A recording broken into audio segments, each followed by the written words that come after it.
chers amis de Café Évangile, mes brebis écoutent ma voix, moi je les connais et elles me suivent. Je leur donne la vie éternelle. Jamais elles ne périront et personne ne les arrachera de ma main. Mon Père qui me les a donnés est plus grand que tout et personne ne peut les arracher de la main du Père. Le Père et moi, nous sommes un.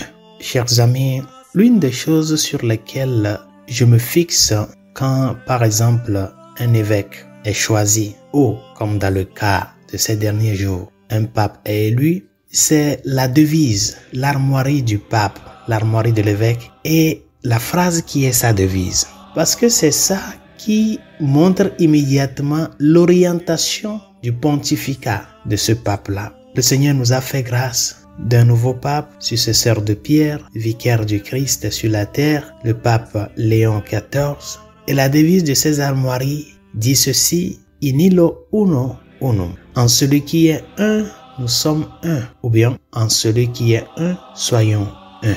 Et en voyant immédiatement cette armoirie et cette devise, l'on sait par conséquent quelle va être l'orientation du pontificat de Léon XIV. Unir l'Église, unir le troupeau du Christ, amener que les divergences ne nous séparent pas, mais plutôt celui qui est un, le Dieu un, le souverain, le sauveur, le rédempteur, celui qui est un en qui nous croyons, lui qui est le chemin, la vérité et la vie, qu'il soit la raison fondamentale qui nous amène à tout un chacun de nous à se donner les mains et à avancer ensemble. Chers amis, le Seigneur termine l'évangile de ce jour avec cette note importante de l'unité. Le Père et moi, nous sommes un. Parce que lui et le Père, ils sont un. Et c'est pour cela d'ailleurs que les troupeaux sont ses troupeaux. Il ne peut pas faire du mal au troupeau du Père, parce qu'il s'il faisait du mal au troupeau du Père, il est en train de faire du mal à lui-même, si les deux sont un.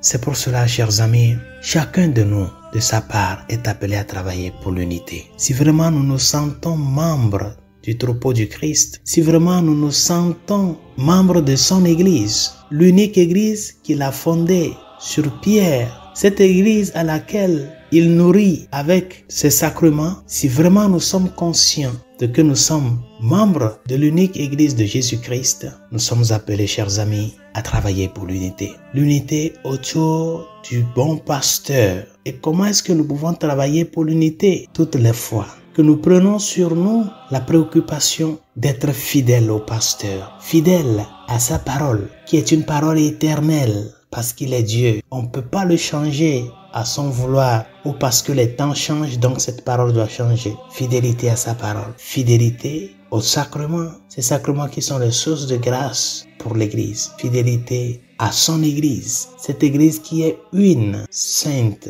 catholique et apostolique. Et cette fidélité au bon pasteur se traduit par la fidélité à la tradition. L'Église n'est pas tombée du ciel, chers amis. C'est une Église fondée et qui a une longue histoire derrière elle. La tradition, chers amis, ce n'est pas quelque chose que nous pouvons dire que c'est propre pour un temps passé. Parce que la parole de Dieu est vie et chemin, cette parole est appelée à éclairer et à illuminer les consciences des hommes de tous les temps et de tous les lieux. C'est pour cela, chers amis, je voudrais nous inviter à tout un chacun de nous à prendre sur lui ou sur elle cette invitation que nous fait les armoiries du pape Léon XIV à travailler pour l'unité. Et cette unité ne signifie pas imposer mon point de vue à l'Église, mais plutôt laisser que l'unique évangile qui nous est proclamé par l'unique bon pasteur puisse illuminer nos vies. Et c'est en cela que si nous nous laissons travailler par son évangile, nous pourrons aussi faire ce pas d'unité en embrassant cette parole-là, qui n'est autre qu'une parole de la vie éternelle. L'unité dans nos familles, ne pas laisser les petites différences nous diviser,